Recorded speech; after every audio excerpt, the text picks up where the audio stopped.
Hi guys, today we are going to learn about two international trade theories, absolute and comparative advantage theory. This video is made by Easy Economics. Please subscribe to my channel. Let's start. Let's start with absolute advantage theory.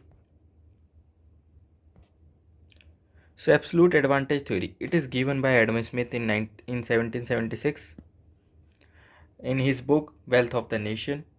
So what does Smith argued? He argued that in order to become rich, countries should specialize in producing the goods and services in which they have absolute advantage, and they engage in free trade to sell their goods.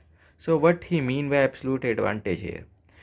So to understand absolute advantage, we need to uh, look at the example. So to better understand it, suppose there are two countries, country A and country B. Okay, and there are two goods that this country produce, food and cloth, with the resources. Okay, now suppose that country A is producing 75 ton of food, and country B is producing 100 ton of food, and country A is producing 100 ton of cloth, and country B is producing 120 ton of cloth.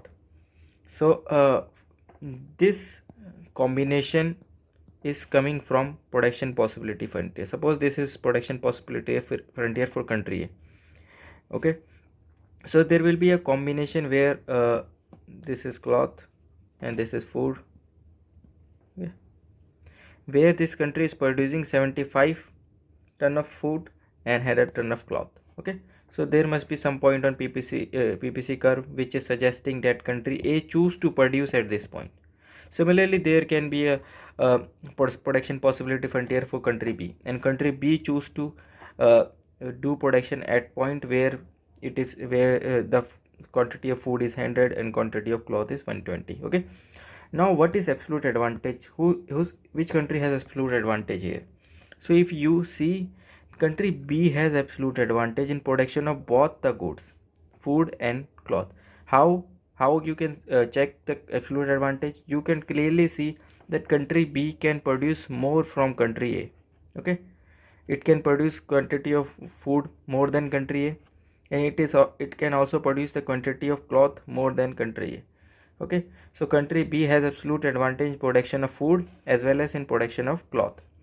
So in this case, country B has absolute advantage in both the goods.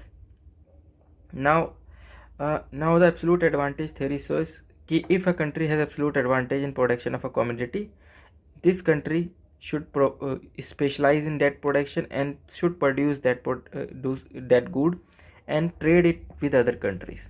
Okay, now according to absolute advantage, country B here has the absolute advantage in both the goods, so country B should specialize in production and sell it to other countries to gain from trade. Okay, now the question that Ricardo asked, and why absolute advantage theory cannot answer some of the things that happening in international trade market, is if country A trade with country B, so country A can produce good, but it cannot have absolute advantage in both the production. So if country A do trade, so it will purchase from both cloth and food from B. Okay, so who will be the loser here? Country A will lose and country B will win according to absolute advantage theory. But still there are some countries who have less resources, but they are doing trade with other countries. Why is it so? So this is question asked by the David Ricardo. Why some countries which have less resources and which can produce less of most of the commodities are trading with other countries? So the answer Ricardo came uh, came at is looking at a comparative advantage theory, and he says that comparative advantage theory can answer this question and help us in understanding international trade market.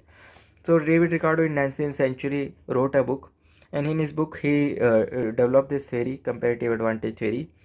uh, what this theory suggests, that a country has comparative advantage in producing a commodity if it can produce the good at lower opportunity cost. So he suggested that we can understand this with the help of concept of opportunity cost.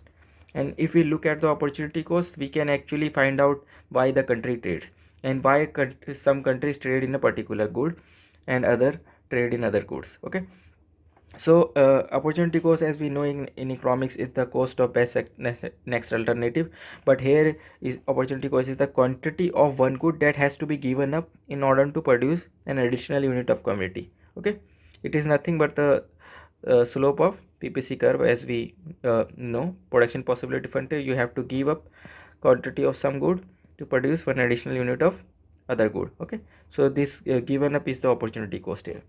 Okay, so according to David Ricardo, according to David Ricardo,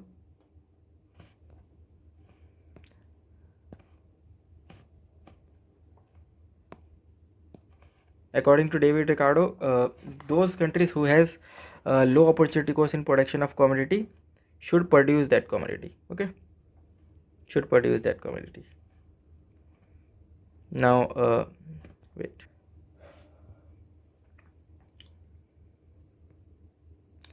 Now we can understand with this with the help of example. Suppose the country A and country B are producing two good food and cloth, such as in the last example, and the quantity is 100, 75, 100, 120, and we know that country B has absolute advantage in both the goods. Okay, so Ricardo says that we need to find out opportunity cost for food and cloth for both the countries. Okay, now if we need to find out the opportunity cost for food, suppose country A and country B, there are two goods, so we need to find out opportunity cost for both good.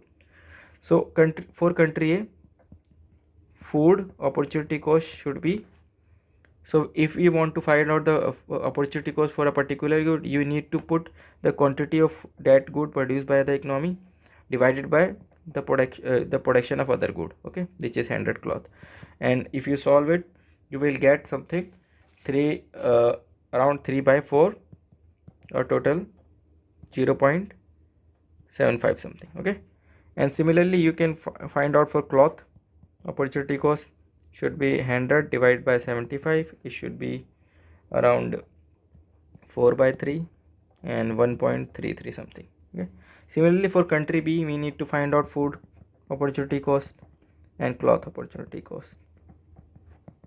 Okay, so it should be around food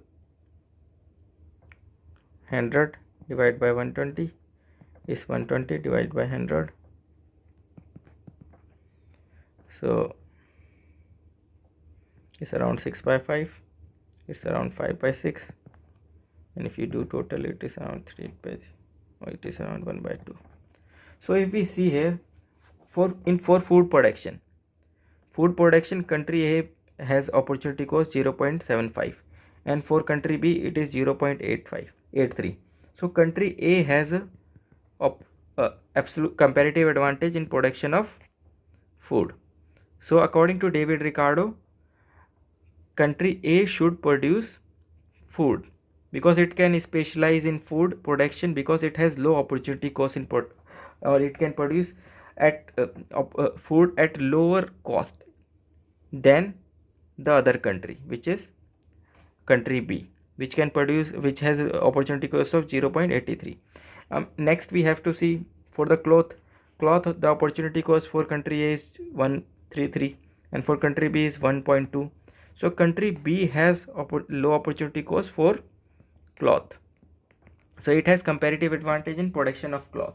So country B should produce cloth production. Okay, so according to Ricardo, if both this country produce or specialize in production of that particular good which they have comparative advantage, the overall welfare of the country, both the country, will increase, because now they can sell the products at lower cost to other countries, and both this country, the welfare will increase, because now they have the more resources to do the production of this good at a lower cost. compared to if they are producing the cloth, or if they are producing the food which they have the higher opportunity cost compared to other country.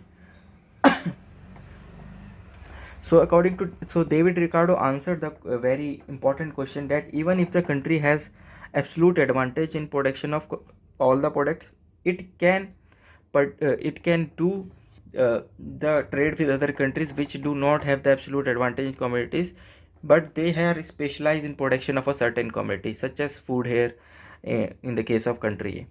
Okay, so I hope this is able to help you to understand comparative advantage theory. So if you want to know comparative advantage theory, you need to know opportunity cost and how to calculate opportunity cost. So you can calculate opportunity cost with this here.